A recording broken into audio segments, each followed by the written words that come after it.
ذرا ایک لمحے کے لیے دل پر ہاتھ رکھ کر سوچیے کہ اگر آج آپ کی زندگی آخری دن ہو اور اللہ تعالیٰ آپ سے صرف ایک ہی سوال کرے کہ میری نماز کہاں ہے، تو آپ کیا جواب دیں گے؟ نہ آپ سے دولت پوچھی جائے گی، نہ عہدہ، نہ شہرت اور نہ ہی دنیا کی کامیابیاں، بلکہ صرف نماز کے بارے میں سوال ہوگا، کیونکہ نماز وہ عبادت ہے جو بندہ اور اس کے رب کے درمیان سب سے مضبوط تعلق ہے۔ یہی وہ حقیقت ہے کہ جسے اکثر لوگ جانتے ہوئے بھی نظر انداز کر دیتے ہیں، اور یہی غفلت آہستہ آہستہ نماز کو قضا کرنے کی عادت بنا دیتی ہے۔ اللہ تعالیٰ قرآن مجید میں واضح الفاظ میں فرماتا ہے کہ بے شک نماز مومنوں پر مقرر وقت پر فرض کی گئی ہے۔ اس کا مطلب ہے کہ نماز صرف پڑھ لینا کافی نہیں، بلکہ اسے وقت پر ادا کرنا ہی اصل اطاعت ہے۔ جو شخص نماز کو وقت سے مؤخر کرتا ہے، وہ دراصل اللہ کے حکم کو اپنی سہولت کے مطابق ڈھالنے کی کوشش کرتا ہے۔ حالانکہ بندگی کا تقاضا یہ ہے کہ انسان اپنی خواہش کو اللہ کے حکم کے تابع کر دے۔ یہ واقعہ ایک ایسے شخص کا ہے جو بظاہر عام سا انسان تھا، نہ وہ کسی بڑے گناہ میں مبتلا تھا اور نہ ہی دین سے بالکل دور تھا، مگر اس کی ایک کمزوری تھی کہ وہ نماز کو ہمیشہ آخری کام سمجھتا تھا، فجر ہو یا ظہر، عصر ہو یا عشاء۔ اس کا ایک ہی جملہ ہوتا تھا کہ بعد میں پڑھ لوں گا۔ شروع میں یہ بعد میں پڑھنا کبھی کبھی ہوتا رہا، پھر آہستہ آہستہ یہی بعد میں قضا میں بدل گیا، اور اس کا دل اس بات کا عادی ہو گیا کہ نماز کا وقت نکل جائے تو کوئی بڑی بات نہیں۔ ایک دن ایسا آیا کہ فجر کی نماز آنکھ نہ کھلنے کی وجہ سے قضا ہو گئی۔ دل میں ہلکی سی بے چینی ضرور ہوئی، مگر نفس نے فوراً تسلی دے دی کہ اللہ غفور رحیم ہے، بعد میں قضا پڑھ لیں گے۔ اسی دن وہ ایک جنازے میں شریک ہوا۔ قبر کے پاس کھڑے ہو کر جب مٹی ڈالی جا رہی تھی تو ایک بزرگ نے بس اتنا کہا کہ یہ شخص اچھا تھا، مگر نماز میں لاپرواہی تھی۔ یہ جملہ سن کر اس کے دل میں عجیب سی لرزش پیدا ہوئی، کیونکہ وہ جانتا تھا کہ یہی بات کل کو اس کے بارے میں بھی کہی جا سکتی ہے۔ اسی رات وہ ایک دینی بیان میں جا بیٹھا۔ وہاں عالم دین نے رسول اکرم صلی اللہ علیہ وسلم کی یہ حدیث بیان کی کہ قیامت کے دن سب سے پہلا سوال نماز کے بارے میں ہوگا۔ پھر انہوں نے کہا کہ اگر پہلا سوال یہی ٹھیک نہ ہوا تو باقی اعمال کا کیا فائدہ؟ یہ الفاظ اس کے دل میں اتر چکے تھے۔ اسے پہلی بار شدت سے یہ احساس ہوا کہ نماز صرف ایک عبادت نہیں بلکہ ایمان کی پہچان ہے۔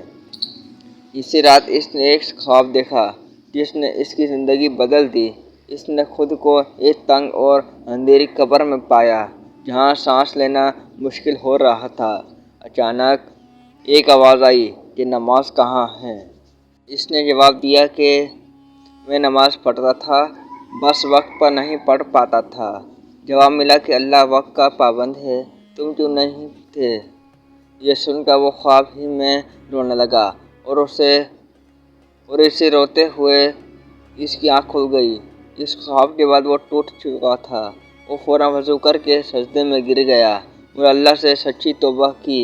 اس نے عہدہ کیا کہ اب چاہے دنیا کا کوئی بھی کام ہو، نماز اس پر مقدم ہو گئی۔ اس دن کے بعد اس کی زندگی واقعی بدل گئی۔ وہ کام میں ہو یا سفر میں، بیمار ہو یا تھکا ہوا، اس نے نماز کو کبھی مؤخر نہیں کیا۔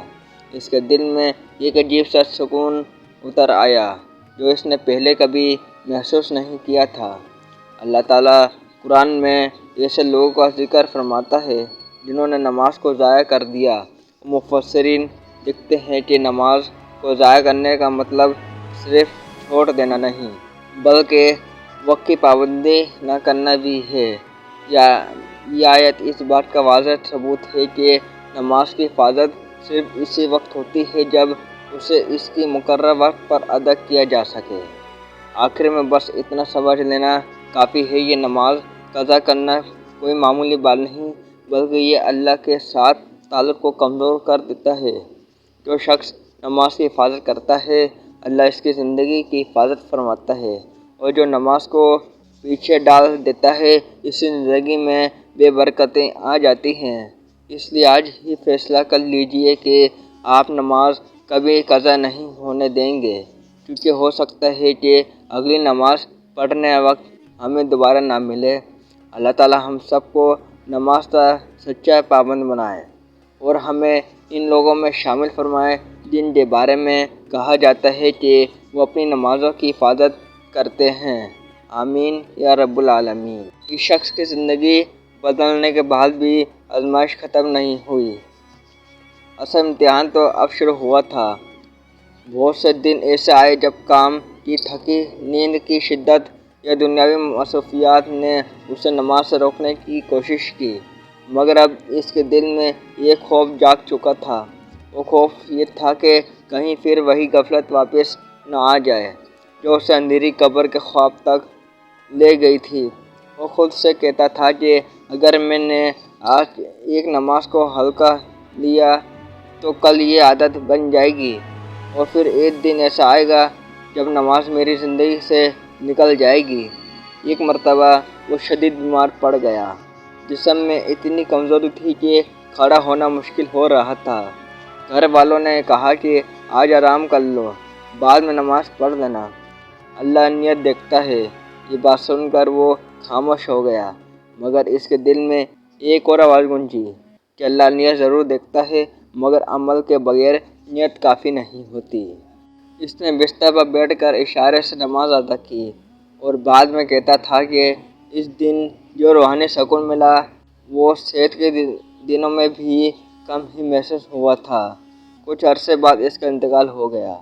بظاہر ایک عام سا جنازہ تھا، مگر جو بات لوگوں کو حیران کر گئی وہ یہ تھی کہ اس کے چہرے پر ایک عجیب سی تمالیت تھی۔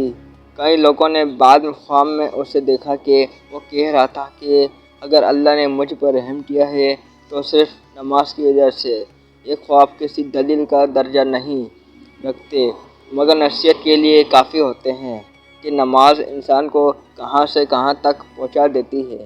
نماز کی یہی اہمیت ہمیں رسول اکرم صلی اللہ علیہ وسلم کی زندگی سے بھی نظر آتی ہے۔ آپ صلی اللہ علیہ وسلم پر جب کوئی سخت معاملہ پیش آتا تو فوراً نماز کی طرف متوجہ ہو جاتے تھے۔ حدیث شریف میں آتا ہے کہ آپ صلی اللہ علیہ وسلم فرمایا کرتے تھے کہ اے بلال، اذان دو اور ہمیں نماز کی راحت پہنچاؤ۔ اس سے معلوم ہوا کہ نماز بوجھ نہیں بلکہ مومن کے لیے سکون اور راحت کا ذریعہ ہے، مگر ہم نے اسے صرف ایک فرض سمجھ کر ادا کرنا شروع کر دیا، وہ بھی جب وقت ملے۔ ایک واقعہ بزرگان دین میں مشہور ہے کہ ایک شخص نے خواب میں قیامت کا منظر دیکھا۔ لوگ اپنے اعمال کے ساتھ کھڑے تھے، کسی کی نماز نور بن کر اس کے آگے آگے چل رہی تھی اور کسی کی نماز اس کے چہرے پر مار دی جا رہی تھی۔ پوچھنے پر بتایا گیا کہ پہلی نماز وقت پر اور خشوع کے ساتھ پڑھی گئی تھی، جبکہ دوسری نماز صرف رسم کے طور پر اور وقت گزرنے کے بعد ادا کی گئی تھی۔ اس خواب کا مقصد یہ بتانا تھا کہ نماز صرف ادا کرنا نہیں بلکہ اس کی قدر کرنا اصل چیز ہے۔ اللہ تعالیٰ قرآن پاک میں فرماتا ہے کہ کامیاب ہو گئے وہ مومن جو اپنی نمازوں میں خشوع اختیار کرتے ہیں۔ کامیابی کو نماز کے ساتھ جوڑ دیا گیا ہے، مگر شرط خشوع کی لگائی گئی ہے۔ خشوع تب ہی آتا ہے جب نماز وقت پر اطمینان سے اور دل لگا کر ادا کی جائے۔ جو نماز دوڑتے ہوئے آخری لمحے میں یا بوجھ سمجھ کر پڑھی جائے وہ جسم کی حرکت تو ہو سکتی ہے مگر روح کی غذا نہیں بنتی۔ آج ہم میں سے بہت سے لوگ یہ کہتے ہیں کہ لوگ صاف ہیں اس لیے نماز میں تاخیر ہو جاتی ہے، حالانکہ دل کی صفائی کی سب سے بڑی علامت یہی ہے کہ انسان اللہ کے حکم کو سب سے پہلے رکھے۔ اگر دل واقعی صاف ہو تو وہ اللہ کے بلانے پر فوراً لبیک کہتا ہے۔ اذان دراصل اللہ کی طرف سے ایک دعوت ہے، اور جو شخص اس دعوت کو ٹالتا ہے وہ خود سوچے کہ وہ کس چیز کو ترجیح دے رہا ہے۔ یہی وجہ ہے کہ بزرگان دین فرماتے ہیں کہ نماز انسان کو گناہوں سے روکتی ہے، مگر شرط یہ ہے کہ نماز زندہ ہو۔ زندہ نماز وہ ہے جو وقت پر پڑھی جائے، دل سے پڑھی جائے اور اللہ کی عظمت کے احساس کے ساتھ پڑھی جائے۔ ایسی نماز انسان کی زندگی، اس کے اخلاق اور اس کی انجام سب کو بدل دیتی ہے۔ آخر میں بس اتنا یاد رکھیں کہ نماز وہ واحد عبادت ہے جو معراج پر فرض ہوئی۔ یہ زمین کا حکم نہیں بلکہ آسمان کا تحفہ ہے۔